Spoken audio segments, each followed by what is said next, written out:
Bili tayo ng tawag dito, butane. May butane dito. Tingnan natin.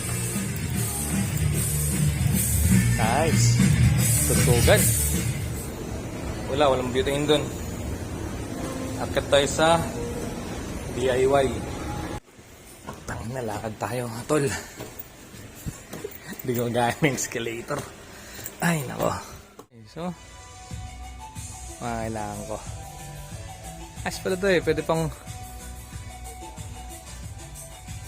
motocamp eh. Putik forma. Ano? Pero solid. Ito yung ano eh. Tawag dito. May ilog dito eh. Hindi ko alam kung anong tawag ng ilog. Hindi ko alam kung yun ba yung Bit-Bit River o ano. Pero napapanood nyo na yun madalas sa mga vlog. Ayan o. Mga kapatid nating katutubo. Hindi ko alam kung puro na sila or ano na, mestizo. Ayan, mga dumagat yan. Mga dumagat tribe sila. Sila yung mga ano talaga eh. Tawag dito, may-ari ng lupain. Ngayon, Sierra Madre, mostly Sierra Madre. Uulan na. Eto na mga tol. Ano to? Bit-Bit River nga. Ito yung Bit-Bit River. This way to, ayan o, this way to Bit-Bit River. Ayan o, yan. Pero ang pakay talaga natin is pupunta tayo ng Angat Dam. Yan, marami na dito tol oh. Grabe. Forma rito.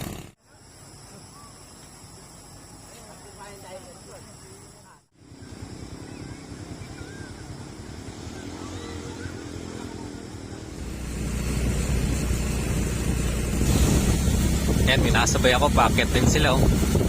Ano kasi yan, tawag dito tol, hindi ka makakapasok basta-basta dito sa Angat Ecological Reserve kung wala kang kakilala.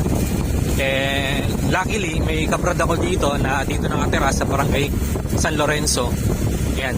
So itong daan na to, packet to eh. Almost parang parang dinggalan.